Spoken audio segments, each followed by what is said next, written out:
नमस्कार, मी पूनम तुमचं पूनम बेसिक रेसिपीजमध्ये पुन्हा एकदा खूप खूप मनापासून स्वागत करते. सध्या बाहेर आहे ना उन्हाचा तडाखा खूप वाढला आहे. अशावेळी आपल्या सगळ्यांनाच काहीतरी थंड खावंसं किंवा प्यावंसं वाटत असतं. मग अशावेळी बाहेरचे कोल्ड्रिंक्स किंवा मग आईस्क्रीम खाण्यापेक्षा आज आपण मस्त थंडगार शरीराला आतून थंडावा देणारे 2 सरबताचे प्रकार बघूयात, ज्यामध्ये गुळाचं सरबत आणि कच्च्या कैरीचं सरबत बघूयात. तर आधी आपण गुळाचं सरबत बनवूयात. त्यासाठी मिक्सरच्या मीडियम साईजच्या भांड्यामध्ये अर्धा कप इतका बारीक चिरलेला गूळ घ्यायचा आहे. त्यानंतर यामध्ये अर्धा कप इतकी स्वच्छ धुवून घेतलेली पुदिन्याची पानं, अर्धा चमचा यामध्ये काळं मीठ टाकायचं आहे आणि अर्धा चमचा चाट मसाला टाकायचा आहे. त्याचबरोबर यामध्ये एक मीडियम साईजचा लिंब आहे, ज्याचा रस आपल्याला यामध्ये घालायचा आहे. तोपर्यंत तुम्हाला एक निवेदन आहे, तुम्ही अजून माझ्या चॅनलला सबस्क्राईब केलं नसेल तर प्लीज नक्की सबस्क्राईब करा आणि बेल आयकॉनवर क्लिक करा. सबस्क्राईब करणं पूर्णपणे फ्री आहे. त्याचबरोबर एक ग्लास भरून आपल्याला थंडगार असं पाणी टाकायचं आहे आणि 2 बर्फाच्या स्क्यूब टाकायचे आहे. यामुळे या सरबताचा रंग खूप छान येतो. तर एक तर थंड पाणी वापरा किंवा मग बर्फाचे स्क्यूब वापरा. मिक्सरवर फिरवून घेतलेलं आहे. आता आपण हे गाळून घेऊयात.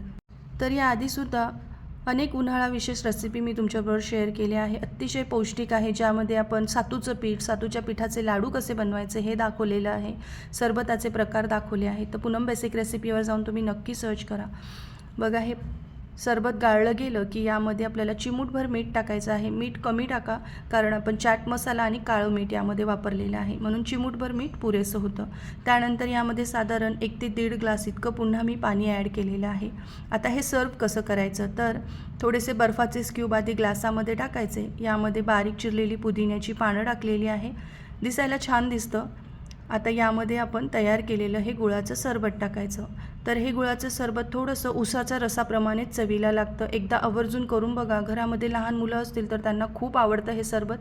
आता आपण दुसरं सरबत म्हणजे कच्च्या कैरीचं पणं कसं बनवायचं ते बघूयात. त्यासाठी एका भांड्यामध्ये आपल्याला 1.5 कप इतकं पाणी घ्यायचं आहे. तर आपल्याला आधी कैरी शिजवून घ्यायची आहे. त्यासाठी 2 छोट्या आकाराच्या तोतापुरी कैऱ्या होत्या, ज्यांची साल काढून मी अशा रफली चॉप करून घेतल्या आहे. हवं तर तुम्ही कुकरमध्ये या कैऱ्या शिजवून घेतल्या तरीही चालेल. त्याचबरोबर आपल्या चॅनलवर आपण एक नवीन सिरीज चालू केली आहे. तर आज काय भाजी करू ही सिरीज आपण चालू केलेली आहे. तर पूनम बेसिक रेसिपीवर जाऊन तुम्ही नक्की सर्च करा.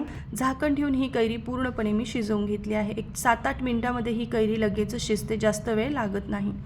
अशी ट्रान्सपरंट झाल्यासारखी दिसते बघा. आता पूर्णपणे हे गार करून घेऊयात. तर या ठिकाणी ना मी अख्खी मोठ्या खड्यांमधली जी खडी साखर असते ना ती वापरलेली आहे. ती साधारण 3/4 कप इतकी आपल्याला घ्यायची आहे. किंवा तुम्ही रेग्युलर साखर घेऊ शकतात, किंवा जी पत्री खडी साखर येते ती वापरू शकतात, किंवा गूळसुद्धा यासाठी वापरू शकतात. आता ही साखरसुद्धा यामध्ये मेल्ट होऊन गेली आहे, खडी साखर. आता मिक्सरच्या भांड्यामध्ये हे मिश्रण टाकायचं आणि यामध्ये आता आपल्याला अर्धा कप पुदिन्याची पानं टाकून घ्यायची आहे आणि मिक्सरवर फिरवण्याची फाईन अशी पेस्ट तयार करायची. ही पेस्टसुद्धा आपल्याला गाळून घ्यायची आहे. त्यामुळे हे पणं पिताना खूप छान लागतं. तर शक्यतो मी नेहमी हे जे पणं आहे ते गाळूनच घेत असते. असं घट्टसर असं आपलं हे मिश्रण यामुळे तयार होतं. गूळ टाकल्यावर अजूनच पौष्टिक हे पणं तयार होतं. तुम्ही साखरेऐवजी गूळसुद्धा वापरू शकतात. आता हा चौथा मात्र आपल्याला टाकून द्यायचा आहे. याला एकदा छान मिक्स करून घेऊयात.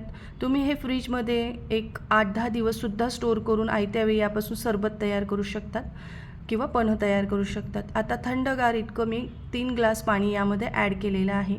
आता आपण काही सुके मसाले टाकणार आहोत. त्यामध्ये मी अर्धा चमचा रेग्युलर मीठ टाकलं आहे. त्यानंतर अर्धा चमचा काळं मीठ टाकायचं आहे. अर्धा चमचा भाजलेल्या जिऱ्याची पावडर टाकायची आहे. त्याचबरोबर अर्धा चमचा यामध्ये चाट मसाला टाकायचा आहे. अर्धा चमचा काळी मिरी पावडर टाकायची आहे. हे सगळे मसाले मात्र यामध्ये व्यवस्थित मिक्स करायचे. 3 ते 4 व्यक्तींना हे सरबत व्यवस्थित पुरतं.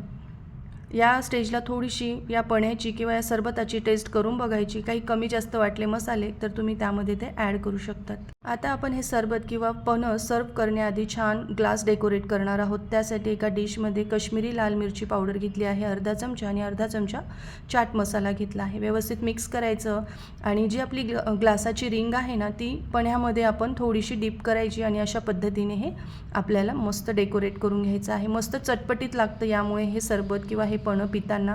तुम्ही लहान मुलांना देणार असाल तर साखरेमध्ये हे घोळवून घेतली ही रिंग तरीही चालेल, किंवा ह्या रिंगला मी पण्यामध्ये डिप केलेलं आहे. तुम्ही हवं तर लिंबाचा रस लावूनसुद्धा या पद्धतीने डेकोरेट करू शकतात.